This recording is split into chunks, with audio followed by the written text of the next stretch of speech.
So I have something. Something I've waited a while to get in this game. You want to see? Yep. I got the Bugatti Veyron Super Sport.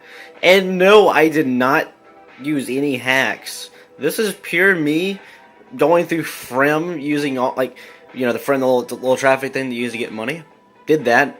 And also beat the Hawaii Cup 1. And the other cup, too. Not the last one. But yeah, just lots and lots of work. I mean, I remember when I first got this game in 2011. It was out for a year by then. Let me pause it. A little quieter. Yeah, so basically, came out 2010, I think, and they got it in 2011, and it was from Walmart. So they had this car as like the deal, like the bonus that you got. So I did it, and then the game. I think at first it was like 3 million in-game dollars. I mean, now it's like it was. I mean, they lowered it, I think, a little bit since then. But it was expensive. It was $2.9 million. It was $2,915,000, I think. It's expensive. So I mean, I had to sell two cars to get it. But yeah, I did. The problem with the reason why it took so long was with I just didn't have the patience. I mean, over the years I've gotten more patience. I used to not be able to just sit. I used to just throw the controller at this game because of how infuriating it can be, like with the physics and all that stuff, and how hard the races are. I mean, I finally got every single license thing on here. That was just me sitting there for like a few hours, finally just doing it. I mean, how you're supposed to play a game, just sit there for a few hours and finally get it. That's how you do it in life too. But anyways, other problem is the disc that I had for the longest time stopped working. Or I mean, it worked for about an hour or two, but then it just stopped working. So let me show you what it looks like. If you can't tell by the case already, you can probably assume it's going to be in pretty bad condition. And I'll show you how bad that is. Well, first off, you can see there's a piece of tape right there holding it together. Games get like this. They get cracks in the middle of it because of these things. These really, really cheap Xbox 360 cases that have no backing whatsoever. They break. And the middle button is terrible too. So, it cracked. I mean, I've had games I've only had for a few months that cracked. I mean, they still work just fine. And then we get to the second problem. The middle of it right there. You see it? You see that right there? That spot? Right there on the left? Yeah, it actually went into, like, let me focus. Ooh. Yeah, the, thing, yeah, you can see it now. Yeah, it went through it like that. I mean, it didn't just crack it. It also kind of warped it and kind of just scraped it off completely. And you can see around it. That there's, like, metal just coming. There's, like, the shiny stuff that's just coming off. Granted, I think that's literally nothing more than just the logo, but I think it didn't really help. And then you can see how scratchy this game is. I mean, that's just for me playing it a lot.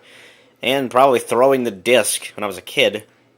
And also, those really ineffective disc cleaners. You can see, like, the weird wavy-looking powder on it. Yeah, that didn't really help it at all. It kind of hurted it.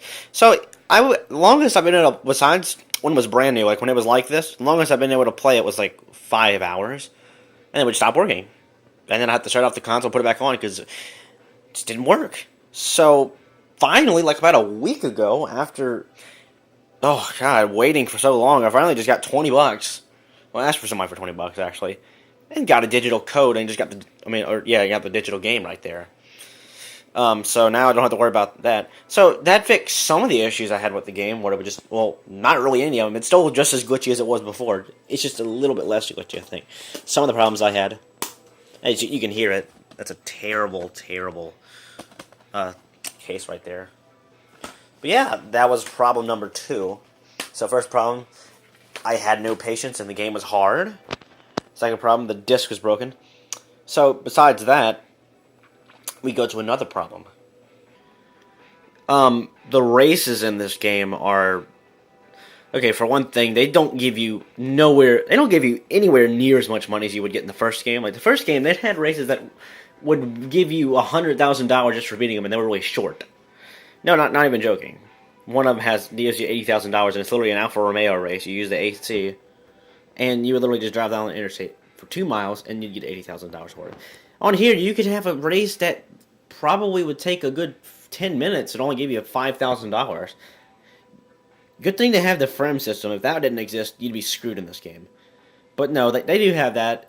And for some reason, I think when you get that one last guy's car, it gives you $200 for the first frame level instead of $100. I'm not gonna sell the car because I'm afraid it might go back to 100. So yeah, I mean, I couldn't beat this one off-road game. I mean, I've gotten way better at racing games since then, but last time I played, tried to do it, like there was this one off-road race I couldn't beat because it was just impossible. I figured a way just by having one view on it, and also just I use a different car. So yeah, that fixes that issue. So I beat the Cup 1, came over here. It only gives you about 1 million, so I got some things, and then you know beat Cup 2 finally. Didn't take anywhere near as long. But yeah, the races are really infuriating. You don't really get that much. It's very hard to get money. I mean, yeah, if I were to do just driving around, passing through cars and jumping and all that stuff, I could go for about 121,000 to about 200,000 in maybe an hour or two. That's how long it takes. And with the standard races they give you, it'll take longer than that, about 5 or 6 hours just to get to 200,000 hours. Without doing the championship, like without the championship awards, just by doing the races that they have and all that other stuff, it would take maybe not 6 hours. It would take about an hour or two still, but it gets annoying because you're not having fun driving. You know what I mean? So I'll give you an example. Okay, so this race for them was the A4. I think it's just a standard A4 race. Each race only gives you about $5,000, and they can take a good bit of time, and they're a little bit difficult. And it gives you $250,000 for completing it. So yeah, and then you have to worry. Then I'm going to show you another problem. You have to worry about buying houses and cars. I mean, yeah, that seems kind of logical, and it is a pretty neat idea. But the problem is, I mean, yeah, you have this. That makes sense. 110,000 seems unrealistic. But then you get to houses like this. That costs about $1 million. Why would you spend $1 million on a house and you can get a car? So you're constantly selling cars or buying cars in order to get a car or get another house. I mean, they get expensive. The most expensive one being the cruise ship, and it costs about like $2 million, $3 million. I don't remember. The most expensive car being, I think, the Bugatti Veyron Supersport. I could be wrong. I think it may be the 250 GTO. Not sure, but yeah, that's the other problem. The cars and they get expensive, and you have to constantly worry about your space and all that stuff. Have to find the right car. I mean, literally, on the Cup, Hawaii Area 1 Cup, the very first race you do is an A5 race, and none of the cars will beat the race except for the Audi TT RS. The one you would never think would beats it. Not the Dodge Charger, which is the fastest A5 car. Funny, they all are limited to 179 miles per hour, even though they could technically go faster. So, that's another problem. Okay, here's another thing. Granted, most cars don't take that much money to tune. This is one of the examples. You can literally spend as much as you just paid for the car just to tune it. And unlike Test Drive Unlimited 1, where the tuning greatly improves your car, like, you can make a car go from like 140 miles per hour to maybe 170. On here, it's not going to do that. I mean, you can get this one to go to 296, I think, which is unbelievable. But, yeah, look. See, 2.41 seconds. It goes to 2.22, and it costs $613,000. So, some of these cars you will never really want to tune. So, this is one of those games that you might want to hack so you can have more money in it. But, I don't know. It gets really annoying. This game is just this game just has a lot of problems. The game has plenty of glitches that still haven't been fixed. It's been out for, 4 years, I think? 5 years, I think? I don't remember. It's going to 5 years.